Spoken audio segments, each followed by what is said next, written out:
When you go to work every day, you expect respect, fair treatment, and an honest day's pay. But what happens when there's a problem and you feel like your coworkers or bosses are treating you unfairly after you've made a complaint about discrimination in the workplace?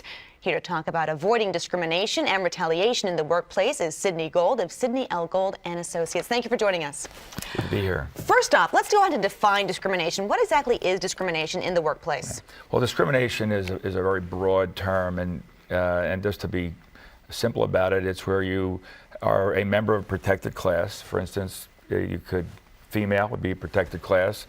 Someone who has a disability, race would be a protected class. And if your employer is treating you differently because of your protected status, either because of your race, religion, sex, or national origin, and you feel he's discriminating against you in terms of disparate treatment, at that point in time, you should register a complaint about discrimination. In fact, the law encourages you to register a complaint so the employer can take remedial action, investigate it, and perhaps maybe eliminate that from the workplace.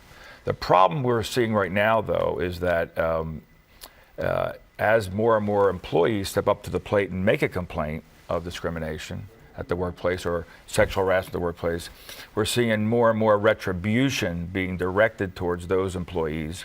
Because that's a fear, I think, when you go ahead and you file that complaint, you're worried that you're going to get a worse shift. Someone's going to be mean to you, that somehow there'll be retaliation for it.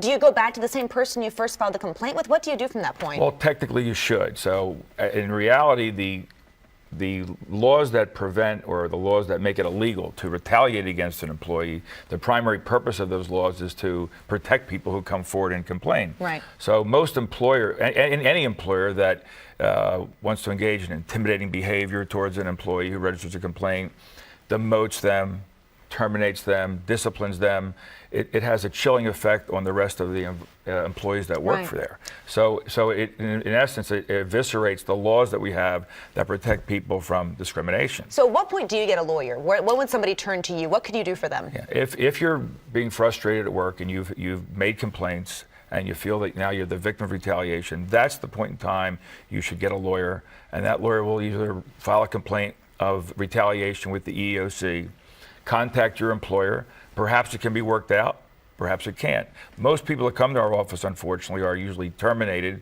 because they've actually registered a complaint or demoted. And we see this a lot in the workers' comp area. The one who files a workers' compensation claim should not be subject to termination or retaliation. And we're seeing this more and more in the area of people with disabilities. They ask for an accommodation. What happens? They're terminated, or they're the victim of some retribution. So if that's happening to you at the workplace, you got to either call a lawyer or make sure you complain to HR and register a complaint so the employer is on notice that this is taking place. Good advice. Thank you very much for that. Thank you. Appreciate it. For more on employment law and retaliation in the workplace, go to cbsphilly.com/talkphilly. Now let's get over to Kate. Get your